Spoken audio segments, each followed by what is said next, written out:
අපි අද ඇවිල්ලා ඉන්නේ මාවනැල්ල හිඟුල ගණේදන්න ප්‍රදේශයට. මේ ප්‍රදේශයට එන්නත් අපිට හේතුවක් තියෙනවා. හේතුව තමයි ශ්‍රී ලංකාවේ දේශීය කර්මාන්තවල වෙනස්කම් කරපු ව්‍යවසායකින් රාශියක් ඉන්නවා. ඒ ව්‍යවසායකින් රාශිය අතරින් අපි අද ආවේ සාර්ථක ව්‍යවසායකයෙක් වන ඩී.එච්. ප්‍රියලාල් මහතා සමග ඔහුගේ ව්‍යාපාරික ගමන් මඟ පිළිබඳව සාකච්ඡා කරන්න. ආයිබෝන් කියලා පිළිගන්නවා ඔබතුමාව අපේ මේ කතාබහට. ආයිබෝන් බල. මුලින්ම ඔබතුමාගෙන් දැනගන්න කැමති මේ ව්‍යාපාරයේ කුමක්ද සහ මෙහි ආරම්භය පිළිබඳව. මම ඇත්තටම සේල්ස් රිප් කෙනෙක් විදිහට තමයි මම මේ ශාස්ත්‍රයට එකතු වෙන්නේ. මම ඇත්තටම A level වලට බයෝ සයන්ස් කරලා අලෙවිකරණය තමයි තෝරගන්න වෙච්ච කෙනෙක් මම. ඉතින් මම පළවෙනියටම සේල්ස් රෙප් කෙනෙක් විදිහට කොකාකෝලා සමාගමට සම්බන්ධ වෙලා 95 වගේ එතනින් මම ස්ටාර්ට් කරපු මගේ කැරියර් එක. මම ඊට පස්සේ එඩ්නා සමාගමට සම්බන්ධ වුණා වසර කිහිපයකින්. එහිදී මම සේල්ස් රෙප් කෙනෙක් වෙලා ඒරියා මැනේජර් කෙනෙක් වෙලා ඊට පස්සේ රීජනල් මැනේජර් කෙනෙක් වෙලා ඊට පස්සේ සේල්ස් මැනේජර් කෙනෙක් වෙලා මම 2014 දී සම්බන්ධ වෙනවා ටර්කි බ්‍රෑන්ඩ් එකට ඊස්ට් වෙස්ට් මාකටිං සමාගමට නැෂනල් සේල්ස් මැනේජර් විදියට. ඒ සමාගමේ වැඩ කරන අතරතුර මම මේ සමාගම ඇක්වා කරලා මේකෙත් හිමාලයන් කියන බ්‍රෑන්ඩ් එක අරගෙන 2018 ඉඳලා කරන යන ගමන් තමයි මම ඊට පසු කාලීනව 2021 දී මම මේ සමාගමට පූර්ණ දායකත්වය යොදවලා මේ සමාගම අද මෙතනට එන්න තරම් දියුණු කරලා මේ හිමාලයන් කියන බ්‍රෑන්ඩ් එක ලංකාව පුරා ප්‍රසිද්ධ කරලා තියෙන්නේ. ඉතින් ඔය වගේ අතීතයක් තමයි තියෙන්නේ. ඒ අතරතුරේදී මම මගේ දැනුම සහ එක්ස්පීරියන්ස් එක මාකටිං නොලෙජ් එක ගන්න මම ස්ලිම් ඩිප්ලෝමා එක කරලා තියෙනවා. නැෂනල් ඩිප්ලෝමා ඉන් සේල්ස් මැනේජ්මන්ට් එකයි. සේල්ස් පිළිබඳව බිස්නස් ඇඩ්මිනිස්ට්‍රේෂන් MBA එක මාස්ටර් ඔෆ් බිස්නස් ඇඩ්මිනිස්ට්‍රේෂන් මම මෙට්‍රොපොලිටන් කාඩිෆ් යුනිවර්සිටි එකේ අධ්‍යයනය කරලා go through වෙලා තියෙනවා.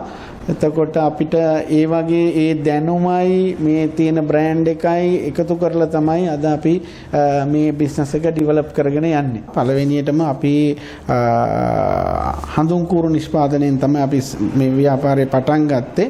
ඒතර හඳුන්කූරු සාම්බ්‍රාණි සුවඳ ධූප ඉටිපන්දන් ඒ ශේස්ත්‍රයේ නිෂ්පාදනය කර බෙදා හැරීම තමයි අපේ පළවෙනිම ස්ටාර්ට් එක අපි තිබුණේ. පසු කාලීනව අපි මේ ව්‍යාපාරයට ආයුර්වේද ශාස්ත්‍රයේ ආයුර්වේද අසමෝදගම් පස්පංගුව ආයුර්වේද ප්‍රොඩක්ට්ස් එකතු කරා. ඊටත් පසු කාලීනව අපි ඩිටර්ජන්ට් ප්‍රොඩක්ට්ස් එකතු කරා. ක්ලෝරෙක්ස් බ්ලූ ඒ වගේ හෑන්ඩ් වොෂ් ඩිෂ් වොෂ් වගේ. පසු කාලීනව අපි ෆුඩ් රේන්ජ් එකකුත් අපි මේ බිස්නස් එකට ඇතුල් කරා. Soya, Goraka paste, coffee Range එකක් අපි මේ ව්‍යාපාරයට ඇතුළත් කරා. මේ ප්‍රොඩක්ට්ස් වලට ඒවත් අපි නිෂ්පාදනය කරලා බෙදා හැරීම තමයි කරන්නේ. ඔබතුමා දිනපතා මෙම ව්‍යාපාරය මෙහෙවන්නේ කෙසේද සහ මෙම ආයතනයේ සේවකයන් කොපමණ සංඛ්‍යාවක් සේවය කරනවද? දැනට අපිට අපේ ආයතනයට ඍජුව සහ වක්‍රාකාරව සම්බන්ධ වෙන විශාල පිරිසක් ඉන්නවා. ඩිරෙක්ට්ලි 30ක විතර ප්‍රමාණයක් අපිත් එක්ක සේවය කරනවා. ඉන්ඩිරෙක්ට්ලි ඒජන්ට්ස්ලා, ඩ්‍රයිවර්ස්ලා, කෑෂ් කලෙක්ටර්ස්ලාත් එක්ක බලපුවාම සාමාන්‍යයෙන් 100ක වගේ ප්‍රමාණයක් මේ බිස්නස් එකත් එක්ක රැඳිලා ඉන්නවා. ප්‍රොඩක්ෂන් එකේදීත් අපි අවුට්සෝස් කරලා තියෙන තැන්වල ඒ නිෂ්පාදනය කරන සියලු කට්ටියත් එක්ක බලපුවාම කට වැඩි ප්‍රමාණයක් මේ ආයතනය හා සම්බන්ධ වෙලා තියෙන ප්‍රොඩක්ෂන් එක බලාගෙන යනකොට ඒ වගේම අපි මේගොල්ලන්ට හරි උපදෙස් දීලා වෙලාවට වැඩට පැමිණීම වෙලා අපි ප්‍රොඩක්ෂන් එකේදී දෙන දිරිදීමන ඒ සියලු දේවල් එක්ක මේගොල්ලෝ අපි යම්කිසි තලයකට ගෙනල්ලා තියෙනවා ප්‍රොඩක්ෂන් එක සහ සේවකීන්ව. හොඳයි. පියලාල් මහතාගෙන් දැනගන්න කැමතියි මෙම ව්‍යාපාරය මෙම ශාස්ත්‍රය අනික් ව්‍යාපාරවලට වඩා ඔබතුමාගේ නිෂ්පාදන වෙනස් වන්නේ කොහොමද කියලා. අපි බලාපොරොත්තු වෙන්නේ අපේ ප්‍රොඩක්ට්ස් වල ක්වොලිටි එක තමයි අපි බලාපොරොත්තු වෙන්නේ. අපි ව්‍යාපාරයේ අනිත් ශ්‍රේෂ්ඨයේ ඉන්න ප්‍රොඩක්ට්ස් වලට වැඩිය ක්වොලිටි එක ඉම්ප්‍රූව් කරලා ක්වොලිටි ප්‍රොඩක්ට් එකක් ලබා දෙන්න තමයි කස්ටමර්ට බලාපොරොත්තු වෙන්නේ. අපි දැනට කරන්නේ ඒ දේ තමයි. ආඳුම් කුරු ශාස්ත්‍රයේ ගොඩාක් අය ඉන්නවා සුවඳ හරියට කරන්නේ නැතුව හරි විදියට මේ process එක කරන්නේ නැතුව බාල සුවඳ වර්ග දාලා කරන. නමුත් අපි බලන්නේ කස්ටමර්ට ක්වොලිටි ප්‍රොඩක්ට් එකක් හොඳම ප්‍රොඩක්ට් එකක් දෙන්න. ඒක තමයි අපේ ශාස්ත්‍රයේ අනිත් අයයි අපි අතර තියෙන වෙනස ප්‍රොඩක්ට් එකේ. පියලාල් මහතාගෙන් දැනගන්න කැමතියි ඔබතුමාගේ නිෂ්පාදන වලට අලෙවි වෙළඳපළක් නිර්මාණය කරගත්තේ කෙසේද? සාමාන්‍යයෙන් අලෙවිකරණය කියලා කියන්නේ අලෙවිකරණයේ තියෙන්නේ ලොකු මාකට් එකක් තියෙනවා, ලොකු මාකට් සයිස් එකක්. ඒ මාකට් එකෙන් අපි අපේ ප්‍රොඩක්ට් එකට ගන්න මාකට් ෂෙයාර් එක තමයි අපි ප්‍රොඩක්ෂන් සේල් එක කියලා බලාපොරොත්තු වෙන්නේ. ඉතින් අපි අපේ තියෙන හැකියාවන්, එක්ස්පීරියන්ස්, නොලෙජ් ඔක්කොම යූටිලයිස් කරලා ප්‍රොඩක්ට් එකේ ක්වොලිටි එකත් යූටිලයිස් කරලා අපි මාකට් ෂෙයාර් එකක් ලබා ගන්න තමයි මේ බලලා කරගෙන යන්නේ. ඉතින් අපි දැනට සාර්ථකව මාකට් ෂෙයාර් එක ලබාගෙන යනවා. ප්‍රොඩක්ට් වල ක්වොලිටි එකයි අපේ තියෙන ස්ටාෆ් වල තියෙන හැකියාවයි ඒ සියලු දේවල් එක්ක තමයි අපි මේ ප්‍රොඩක්ෂන් එක මේ සේල්ස් ප්‍රොමෝෂන් කරගෙන යන්නේ. හොඳයි. තරඟකාරී වෙළඳපොළ තුල ඔබතුමාගේ ව්‍යාපාරය පවත්වාගෙන යන විට ඔබට මුහුණ දීමට සිදුවන විශාලතම අභියෝග මොනවාද? ලොකුම අභියෝගය තමයි අපිට හම්බෙලාදී අපිට තියෙන මෑන් පවර් එක, සේවකහිගේ විශේෂයෙන්ම සේල්ස් ඇන්ඩ් මාකටිං කරනකොට සේල්ස් වලට සම්බන්ධ වෙන යං ජෙනරේෂන් එක දැන් ගොඩාක් අඩුයි. ඒ නිසා අපිට ලොකු ප්‍රශ්නයක් වෙලා තියෙන්නේ මේ සේල්ස් කරන්න සේල්ස් ටීම් එක හදාගන්න. ඒකට එන කට්ටිය අලුත් කම්පනීස් අලුත් කිව්වහම අලුත් ප්‍රොඩක්ට්ස් කඩේට විකුණන්න තිබ්බහම හරි කැමති නැතුව බලාගෙන ඉන්නවා. ඉක්මනට ගිහිල්ලා විකුණන්න පුළුවන් ප්‍රොඩක්ට් එකක් තමයි බලන්නේ සේල්ස් කට්ටිය. ඉතින් අපිට මේන්ම ප්‍රශ්නේ තියෙන්නේ ඒ වගේ මෑන් පවර් මිනිස්සු මේ සේවකයින්ගේ එම්ප්ලොයිස්ලාගේ ප්‍රශ්නයක් තියෙනවා. ඒත් එක්කම අපිට දැන් මාකට් එකේ හරි කම්පිටිටිව්. ඒ කම්පිටිෂන් එකත් එක්ක අපිලා කරන්න පුළුවන් හරි කට්ටිය අඩු එක තමයි අපිට තියෙන ලොකුම මේන් ප්‍රශ්නේ වෙලා තියෙන්නේ. ඔබතුමා මෙම අභියෝග ජය ගැනීමට මොනවාද අරගෙන තියෙන ක්‍රියාමාර්ග? අපි දැනට සේල්ස් ටීම් එකට හොඳ ඉන්සෙන්ටිව් එකක් දීලා මොටිවේෂන් ප්‍රෝග්‍රෑම්ස් දීලා අපි ට්‍රේනින් ප්‍රෝග්‍රෑම්ස් කරලා දැනට ඉන්න කට්ටියව ඉහළ තලයට ගෙනල්ලා ඒගොල්ලන්ට වෙලාවට ප්‍රොමෝෂන්ස් දීලා ඒ මාකට් එකේ තියෙන තැනට හරි විදියට කරලා දැනට කට්ටිය පවත්වාගෙන යනවා. අපි දැනටත් අපි අංවෙලේම ඇඩ්වර්ටයිස් කරලා අලුත් කට්ටිය බඳවගෙන ට්‍රේනීස්ලා බඳවගෙන අපිට ඕන විදියට ට්‍රේන් කරලා මේක කරගෙන යන එක තමයි අපි දැන් කරගෙන යන්නේ.